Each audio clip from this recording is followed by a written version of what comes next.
Buddhist sermon is delivered by Venerable Maharagama Ananda Thera.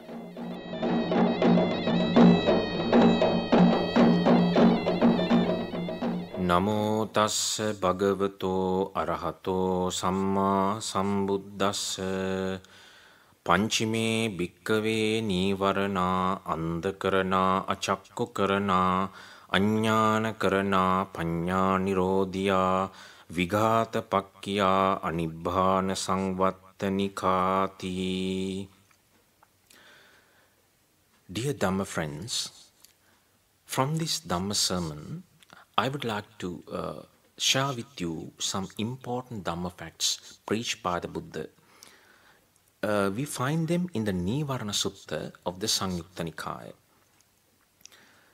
In this Nivarana Sutta, the Buddha says that there are 5 hindrances which hinder our path to freedom, which obstruct our path to freedom. What are they? In this sutta, the Buddha says, bhikkhus, these 5 hindrances are, and here the Buddha enumerates some important qualities of these hindrances. What are they? The Buddha says they are andhakarana, makers of blindness, achakkukarana, causing lack of vision, ajñānakarana, causing lack of knowledge, paññā nirodhya, detrimental to wisdom, and vighāta pakkhiya, tending to vexation. And lastly he says they are anibbāna samvattanika, leading away from nibbāna. That is very important, Dhamma friends. Anibbāna samvattanika. Then the Buddha says, what are these 5 hindrances? Dhamma friends, the word hindrance is another name for mental defilements. Then Buddha enumerates these 5 hindrances like that. The Buddha says, what 5? First one is the hindrance of sensual desire, to which we call kamacchanda. The second is the hindrance of ill will, or the vyapada. The third is the hindrance of sloth and torpor. And the fourth is the hindrance of restlessness and worry, or the restlessness of remorse.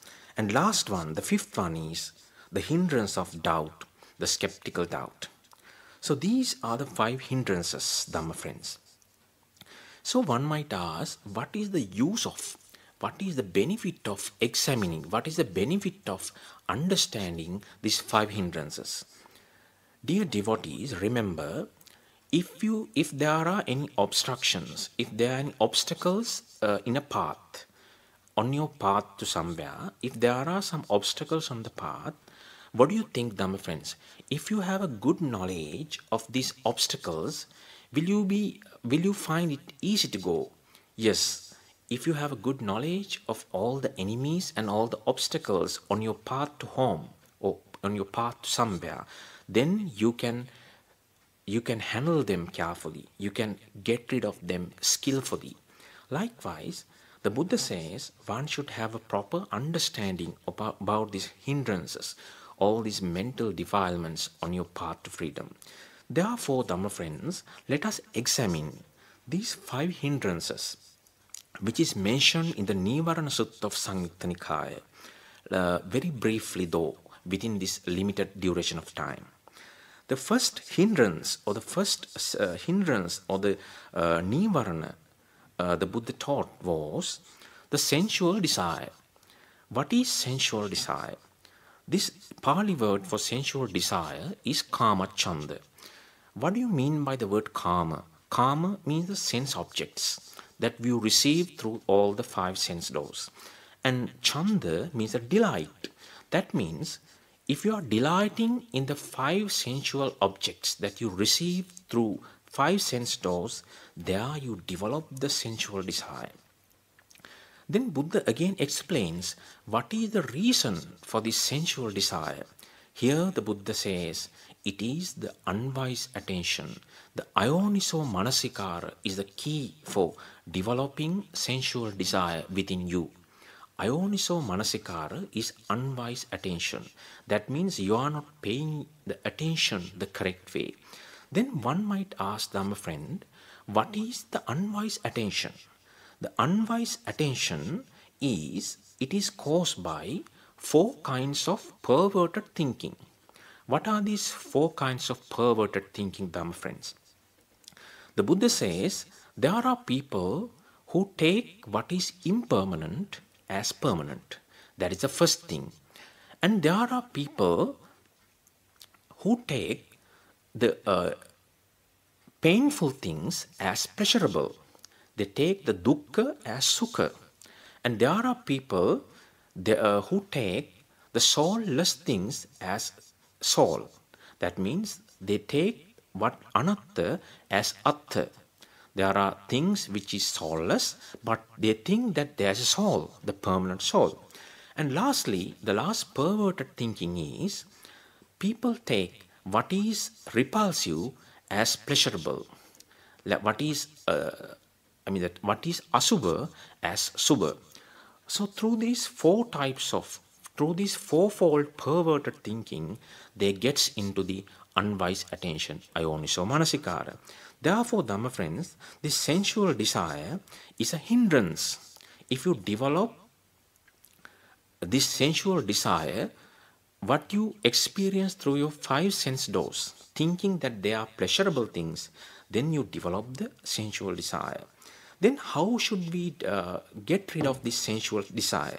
The Buddha says, a person's mind which is overwhelmed by sensual desire is just like a bowl of water mixed with some particular kind of coloring. Just think, Dhamma friends, if you were to see the image of your face through such a bowl of water which is mixed with some coloring, will you be able to see the reflection of your face the proper way? No. We know that if it is mixed with some coloring, it is not that clear. That is why the Buddha says, if your mind is defiled by this sensual desire, then you will divert from the proper way of thinking. Then that is a hindrance to Nibbana. And secondly, the second thing is this hindrance of ill will or vyapada. Vyapada is another name for ill will. Ill will is a particular kind of anger you develop within. So when are we going to develop the anger? It is especially because when you see something, when you direct your unwise attention to a particular object that you doesn't like, that is the point where you develop this anger, where you develop this hindrance of ill will. Once you are defiled with this anger, then the Buddha says, it is just a perverted thinking. Then if you are angry with somebody, at that time you are not in a position to make good decisions.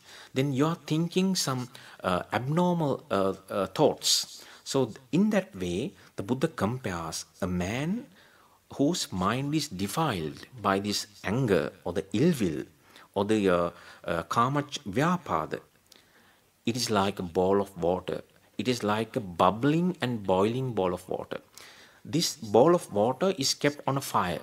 It is bubbling, boiling. It is bubbling and boiling. Then what will happen if anybody were to see his or her face, that reflection of his face on such a surface of water? What do you think, Dhamma friends? Will they be able to have a clear image of their face on the surface of that boiling water? No. If you are angry with somebody, then your mind is like a bowl of boiling water. Therefore, what are the things that we can do to get rid of this kama chanda? The ill will or the vyapada. So, things that you can do to get rid of ill will is that you have to do the negative. You have to do the opposite of these developments. So let us discuss what are the things that we can do to get rid of ill will later. And let us move on to the third hindrance. The third hindrance is the sloth and torpor, the tina and middha. Tina and middha, there's a double mental hindrance, sloth and torpor. Tina is a particular kind of quality which is affected, which is connected with your mind. When your mind is sluggish, when your mind is drowsy, then we call there sloth. And when your body is affected by a kind of heaviness, you feel like your body is too heavy and it is not malleable and it is not it is easily controllable, then we call it torpor. Dhamma friends, the Buddha says this sloth and torpor are a particular kind of hindrance which is a very, very big obstruction for your meditation. Once you are affected with sloth and torpor, you cannot continue your meditation properly, be it the mindful meditation or the insight meditation. The Buddha says a person's mind, when defiled by sloth and torpor, is just like a bowl of water which is kept in a darkness, and which is sometimes kept in a windy environment, because sometimes it is covered. When your mind is affected by sloth and torpor, the Buddha says it is a bowl of water which is covered with moss and water plants. When it is covered with moss, Dhamma friends, you cannot see your reflection of your face in the surface of that water. Then Buddha says, therefore, the sloth and torpor, or tina middha, it's an obstruction, it's a hindrance to the path of Nibbana.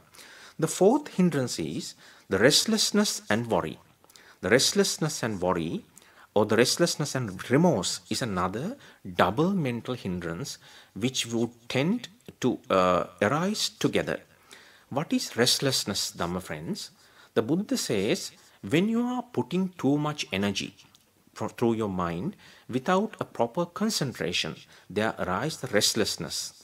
It's like a particular kind of agitated feeling. And what is remorse? The remorse or the worry is that you are repenting over all the unwholesome things that you have done in the past. And also you are repenting over all the wholesome things that you couldn't do in the past. The things, the bad things that you have done and the good things that you couldn't do. So on both these things you are repenting over. So it is another hindrance.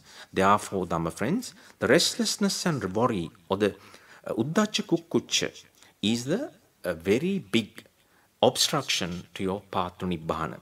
Then lastly, Dhamma friends, there comes the hindrance of doubt.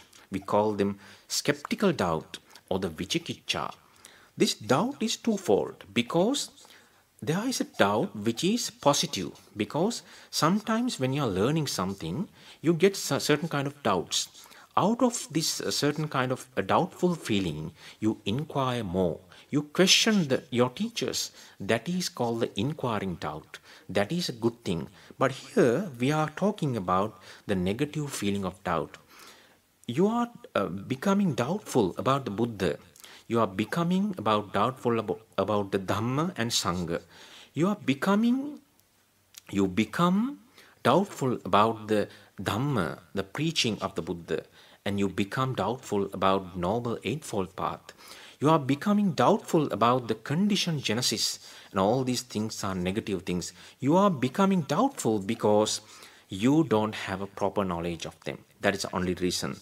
Therefore, the Buddha says, once a person's mind is defiled by this vicikiccha or this doubtfulness, it's like a bowl of water which is kept in a darkness, because you can't see a better image of your face, a good reflection of your face through such a surface of water. Therefore, Dhamma friends, remember there are 5 hindrances: sensual desire, ill will, sloth and torpor, restlessness and worry, doubt. These are the 5 main hindrances the Buddha preached.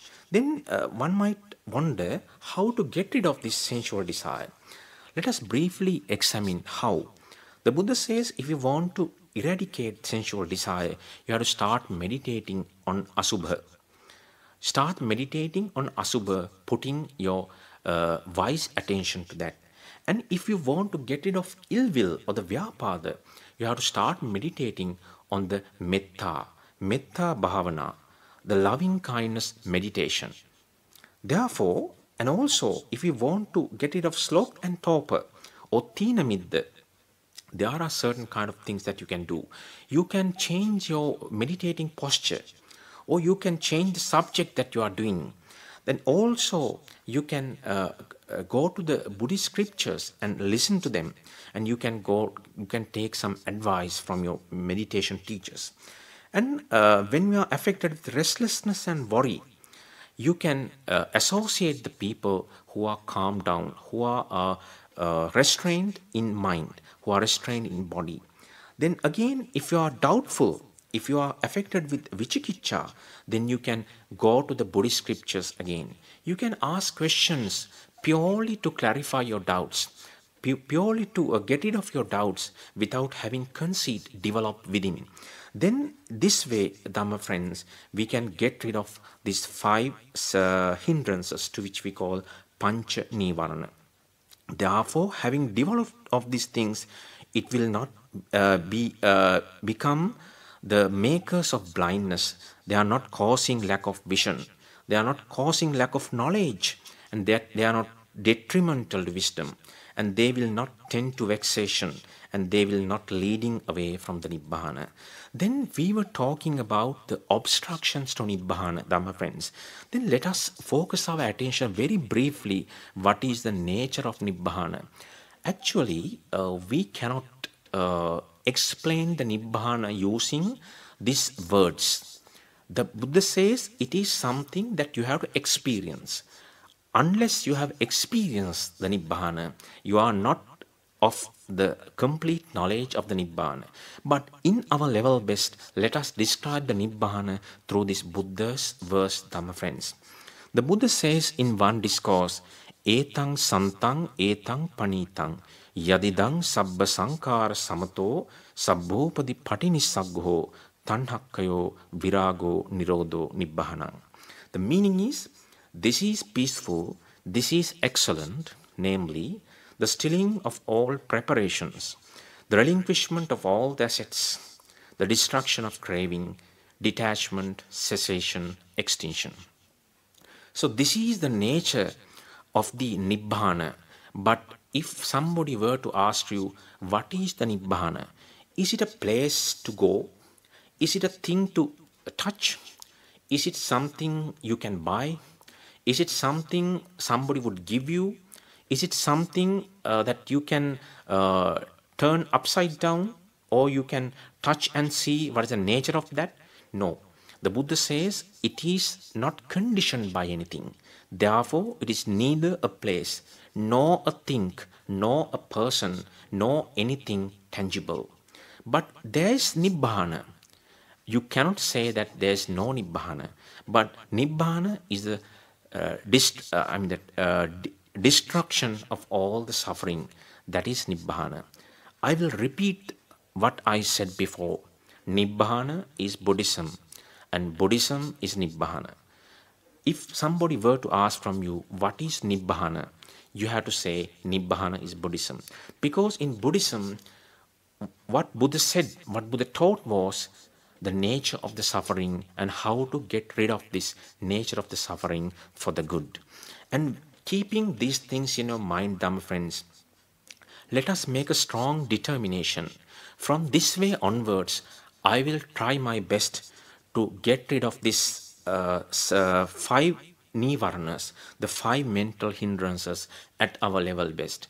Although we are not in a position to get rid of these five hindrances completely, although we are not in a position to alleviate, or alleviate means that although we are not in a position to get rid of them fully, but we can try our best to alleviate them, to make them minimum in our mind. Then it will be a good practice, at least for the next birth of you, if you are not in a position to attain Nibbana in this life itself. Then your effort will not be in vain. Because, Dhamma friends, as I told you, we have to start this with virtue.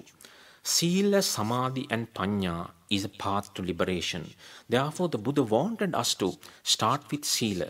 Therefore, as layman, you have to start with Panchasila, the 5 precepts. You have to make a strong determination that I will start by protecting the 5 precepts in my level best.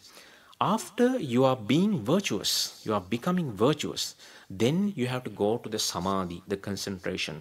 To go to the samadhi, Dhamma friends, at least you have to start a simple method of meditation, a mindfulness meditation at your level best.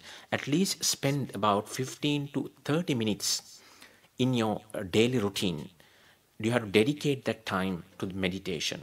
Then when you are concentrated, when you have concentrated your mind, so that is the person who is virtuous, and person who has a concentrated mind, he is the only fitting person to go to the wisdom. Then comes the wisdom, panya. The ultimate wisdom that we are expecting to gain is nothing but Nibbana. That is the end of all suffering. That is what Buddha says. This is peaceful. This is excellent. This is excellent. Namely, the stilling of all preparations, all the preparation, all the sankharas, they will be stilled, they will be cooled down. The relinquishment of all the assets, we are relinquishing of all the assets, we are giving up all the attachments, and the destruction of the craving. Once Buddha says the tanhakkayo nibbānang, the very destruction of craving itself is nibbana, and there comes the detachment, and there comes the cessation, and there comes the extinction of all the suffering. As I told you, the Buddhism is all about the suffering and how to get rid of suffering. But there is a liberation. There's a path, there's a way out of this suffering in this Buddhism, Dhamma friends. But there are some views in the world where we don't see a way out of this suffering. Sometimes they might assure you, okay, there's an Almighty in the world and He will deliver you from the suffering. But is there any assurance? Have you met them? Is there any assurance that they will do so? No. The Buddha says, Attahi attano natho. You are your own, one is one's own refuge. There's no other refuge other than you. Because no one would come in support for you. No one would come to rescue you from the suffering. It is your duty to start. It's your duty to continue. It is your duty to complete. The Buddhas are only the people, the personalities, the teachers who will show you the path. It is your duty to treat the path until you reach the liberation. And I am giving this Dhamma Dana to you, and you are listening to this Dhamma friends. Then your duty is, having listened to them, you have to teach them to others, and they will, accordingly, they will adjust their life. If you are in the unvirtuous part of their life, they will become virtuous.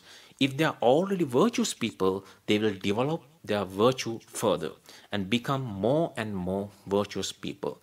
Therefore, the Buddha expected this in this path of liberation, that we are. You have to make sure that we have started your journey and we are treading the path until we reach the liberation. Therefore, Dhamma friends, we discussed what are the 5 hindrances, how to get rid of these hindrances, and what is the nature of hindrances, and what is the importance of learning the 5 hindrances, and how to make use of them in our path to liberation.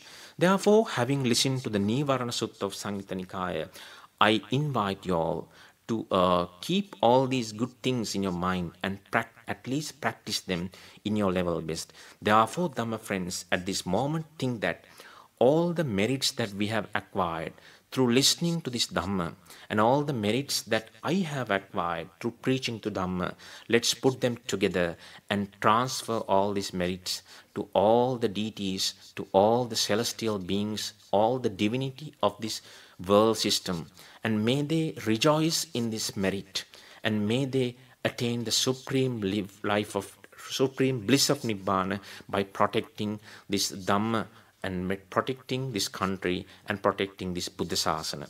And secondly, let us transfer all these merits to all our departed relatives, all our departed friends, and all these COVID victims, and all the soldiers who have sacrificed their life, limb, and liberty for the territorial integrity, and may they attain the supreme bliss of Nibbana. And thirdly, Dhamma friends, let us rejoice as the living beings of this human world. Let us rejoice with this Dhamma. The Dhamma, the merits that we have acquired by listening to Dhamma, and the merits that we have acquired by preaching Dhamma. Let us rejoice in them, and let us attain the supreme bliss of Nibbana in no time. May the noble triple gem bless you. Akasatta cha bhummatta devanaga mahiddika punyantang anumoditva chirang rakkhantu sasanang. Akasatta cha bhummatta devanaga mahiddika punyantang anumoditva chirang rakkhantu desanang. Akasatta cha bhummatta devanaga mahiddika punyantang anumoditva chirang rakkhantu tvang sada.